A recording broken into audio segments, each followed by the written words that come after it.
Bu bölgeyi İslam topraklarına kazandıran Büyük Selçuklu Komutanı Kutalmışoğlu Süleyman Şah 11. yüzyılda bu bölgeyi fethederek bir Selçuklu, bir Türk İslam sentezini ortaya koyup 11. yüzyıldan bu yana bu bölgelerin ümbit bir İslam toprağı olmasını sağlamıştır. Burası Tarsus hamamı. Evet. Kıymetli izleyiciler, İslam mimarisinin en önemli özelliklerinden bir tanesi cami, hamam, bedesten ve şadırvan bir aradadır. Bulunduğumuz nokta da Selçuklu mimarisi. Selçuklu öncesi Beylikler dönemi, Ramazanoğulları döneminde Tarsus inşa edilen Tarsus Ulu Cami'nin önündeyiz. Ulu Cami bir kompleks şeklinde inşa edilmiş, tipik Selçuklu mimarisi, köşegen yapıya ve daha sonra da ilave edilmiş bir saat kulesine sahip. Bu caminin içerisinde Abbasi halifelerinden bilime büyük önem veren ve bilgelik evinin, Bağdat'taki bilgelik evinin kurucusu Halife Memun'un kabri bulunmakta ve hemen de caminin yanında ticari olarak hayatın devam edebilmesi için kurulmuş 40 kaşık bedesteniyle karşı karşıyayız. Cami klasik bir Selçuklu mimari yapısına sahip ve içerisinde farklı bölümler oluşturmakta ve dikdörtgen bir yapıya sahiptir.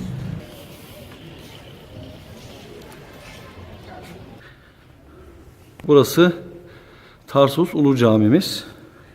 İçeriye girdik. Dışarısı sıcak olmasına rağmen burada hava çok serin. Şöyle söyleyeyim. Burası sıcak olduğunda buranın ahalisi geliyor buraya. Yattıkları da oluyor. Sizi alabilir miyim? Siz de herhalde burayı ziyaret ediyorsunuz. Evet. Evet. Gördüğünüz gibi burada tabii ziyaretçiler de geliyorlar. Ziyaretçilerimizden bir beyefendi var burada. Beyefendi bize kısaca buranın hikayesini anlatabilir misiniz? Şimdi bulunduğumuz yerdeki kabir Abbas halifelerinden Harun Reşit'in oğlu Halife Memun'un kabridir. Halife Memun İslam dünyasının altın çağında bilginlere ve bilgelere verdiği kıymetle tanınan ve İslam altın çağının en büyük üniversitelerinden birini Bağdat'ta kuran bilgelik evinin kurucusudur. Bulunduğumuz noktadaki Hazreti Lokman Aleyhisselam'ın kabrindeyiz. Lokman Hekim olarak bilinen ve bu bölgede yaşadığına inanılan bir peygamber. Lokman Aleyhisselam.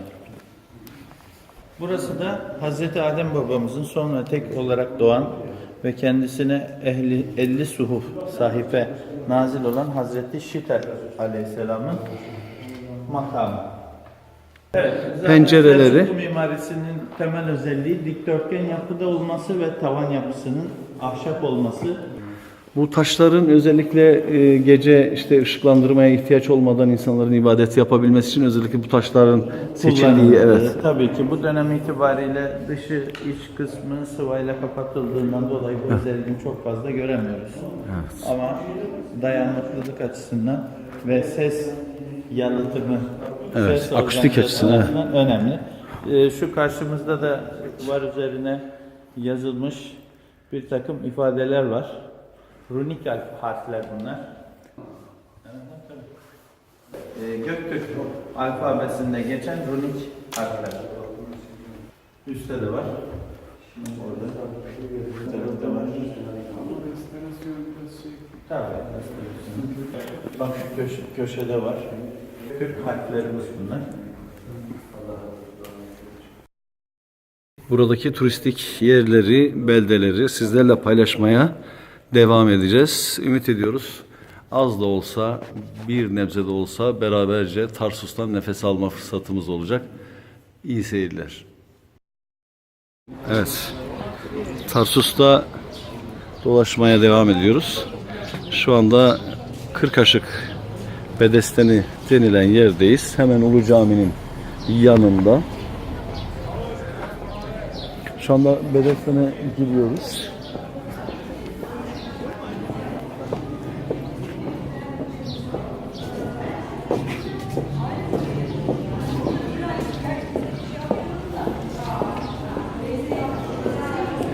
Evet. Şahmeran. Bir soru sorabilir miyim? Tarsus'un neden hatıra için şahmeran kullanılıyor? Şahmeran'ın burayla bir alakası var mı? Var. Nedir alakası? Efsane o zaten. O bu bölgede olduğunu söyleniyor.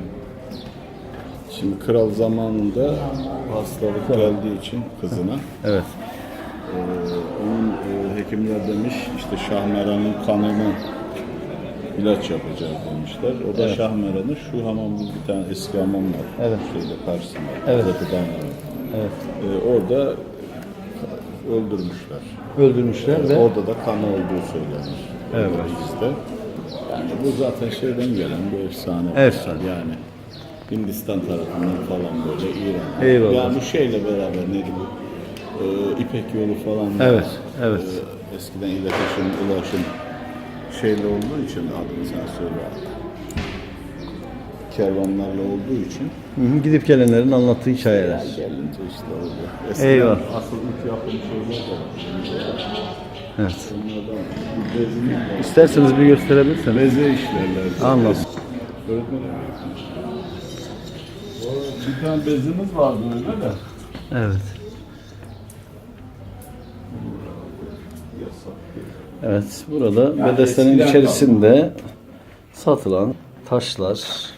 Burada en çok hangi ürünler gidiyor? Kişiye göre değişiyor. Yani sizin açınızdan. Yani biz eşrafa genelde turizme bir şey. Öyle mi? Peki, kolay gelsin. Turizm yok şu anda buralarda. Çünkü otel olmayınca bu iş biliyorsunuz otelle gidiyor. Eyvallah. Kapadokya turlarda günübirlik saatlik geliyorlar. Kapadokya buraya çok yakın mı? Yakın tabii. Ne kadar? Yani nereye gidiyor? Arabayla, otobüsle. Otobüsler uzak olur tabii. Otobüs zaman alır. Eyvallah. Araçlar 1,5-2 saat. Peki efendim. Teşekkür ederiz. Hoşça kalın.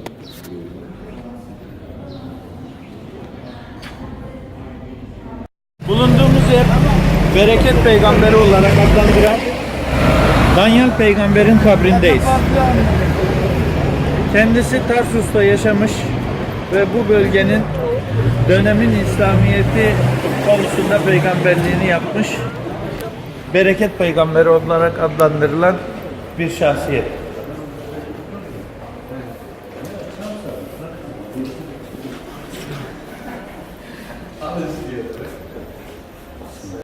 Evet, çok saygıdeğer izleyiciler. Efendim şu anda biz Tarsus'tayız. Bulunduğumuz yer ise Hazreti Danyal Aleyhisselam'ın kabrinin bulunduğu yer. Buraya gelmişken istedik ki buradaki ziyaret ettiğimiz beldeleri sizlerle de paylaşalım. Şöyle bir geleceğiz. Sizlere burayı göstereyim. Burası şehrin altında bir yer. Tabi buranın daha altında yerler de var. Şu arada gördüğünüz gibi. Şuraları görüyorsunuz. Burada artık ev mi, lahit mi net bir şey yok. Evet, buradan gösterebilsem kabrini size göstereceğim. Evet. Burası da kabrinin bulunduğu yer.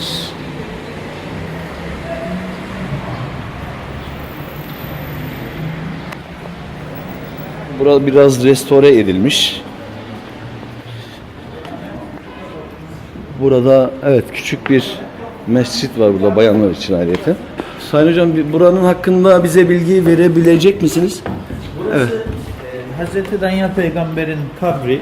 Evet. Daha önce bunun üstünde bir mescit vardı. Müslümanların ibadet ettiği bir mescit. Evet. Ve buraların tamamı toprakla kaplıydı. Yani altı Buraların tamamı toprak içerisinde gömülü vaziyetteydi. evet.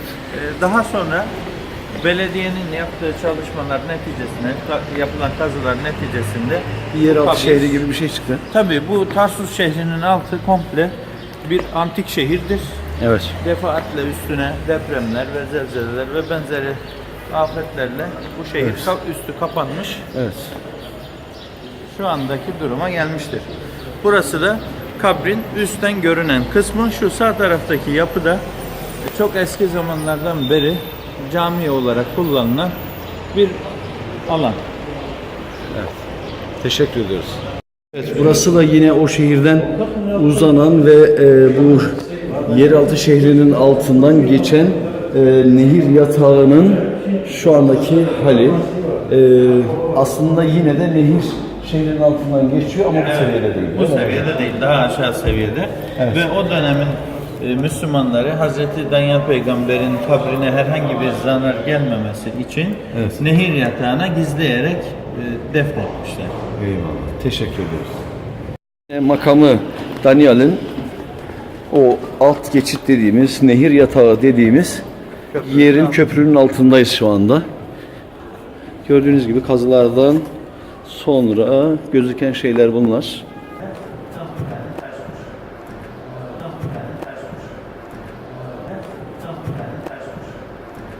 Kazılar hakkında bilgi rica edebilir miyim? Projenin en önemli yapılarından biri olan Kemerli Roma Köprüsü ve duvarı, caminin güneyinde yer alan anıtsal kemer, köprü olarak tanımlanıyor. Evet. Roma mimarisinde segment kemer olarak tanımlanan ve bindirme tekniğiyle yapılan kemerler Evet. basit tonaj görünümlüdür. Kemer milattan sonra 1. ve 2. yüzyıl örnekleri denk gelir, anıtsal ölçekli bir kemerdir. Evet. Peki burası ne zaman keşfedilmişliği konusunda bir şey var mı? Bir tarih vermemişler maalesef. Evet. Evet, bir tarih. 9 evreden oluşuyor zaten bu arkeolojik çalışma. Öyle mi? Burası köprü bitişik olarak inşa edilen yapıyı içeriyor. Ayrıca köprü altına çekilen duvar da bu evreye ait. Caminin inşa edileceği altyapının oluştuğu dönemi içeriyor burası aynı zamanda. İnşa edilen duvar burası. Evet. Evet. Bunlar ama öncekiler değil mi? Şuralar. Tamam. Kanal daha da doğuya alınıyor daha sonra. Tamam. Minare inşa ediliyor 8. evrede. Tamam. 9. evrede ise kanalın yapısının güneydoğu köşesinin alındığı evrede 9. evre olup 1960'lı yıllarda gerçekleşen bir taşkın olayından sonra bu kanal yapıldı. Kazı sırasında ortaya çıkan bu seramik buluntular ise ağırlıklı olarak Genç Roma, Bizans, Selçuklu ve Osmanlı dönemlerine ait sırsız ve sırrı parçalardan oluşuyor. Eyvallah. Teşekkür ediyoruz.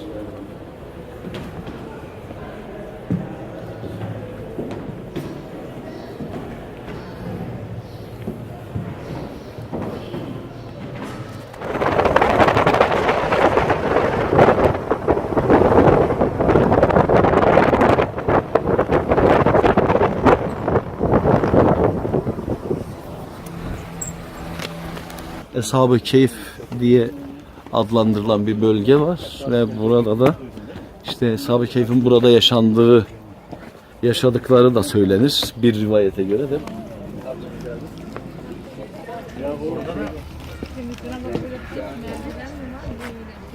Tarsus ilçesinin yaklaşık 8 kilometre kuzeybatısında yer alan Kur'an-ı Kerim'de Ashab-ı Keyf olarak adlandırılan, halk arasında da 7 uyurlar olarak bilinen yerdeyiz.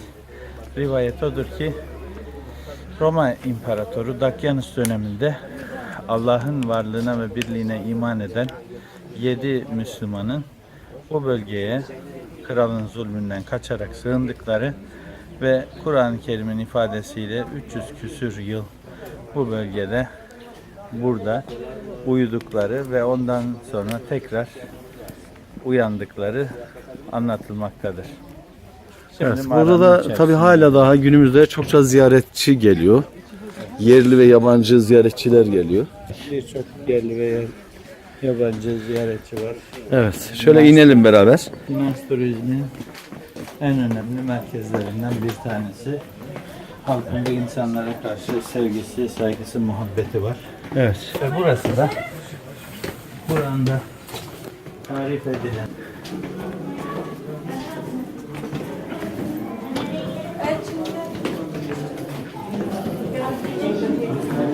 Evet, gördüğünüz gibi yerli ve yabancı ziyaretçiler geliyorlar buraya. güneş onların batı tarafından vurur ifadesi de Evet. tarihi kaynaklarda geçmekte. Bu üstteki hali üstü bura açık ama şuradan itibaren kapalı. Yattıkları düşünülen bölge. Burası o dönemde yattıkları bölge. Bölge. Evet. Bu bölgede tarihi kaynakların ifadesi şöyle doğruluyor. Güneş batıdan onların üstlerine vurdu. Batıdan. Evet, batı tarafından güneş üstlerine vurdu. Peki şu yukarıda anda bulunan batı tarafında evet, gerçekten. yukarıdaki bulunan delik yatılan yönün tam batısında bulunuyor ve güneş oradan burada yatırların üzerine vuruyor. Herhalde.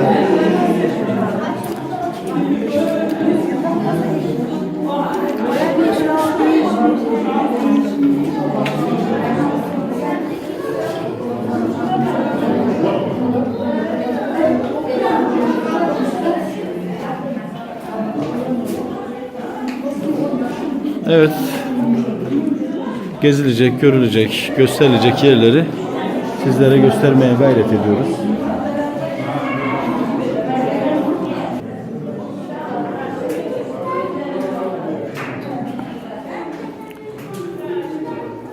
Evet, tabii ki burayı ziyaret edenler kimisi dua ediyor, kimisi sadece merakını gidermek için geliyor. Hastasıdır, dileği tutanıdır. Herkesin bir ümit kapısı dediği bir yer olarak da algılandığı olmuş buranın.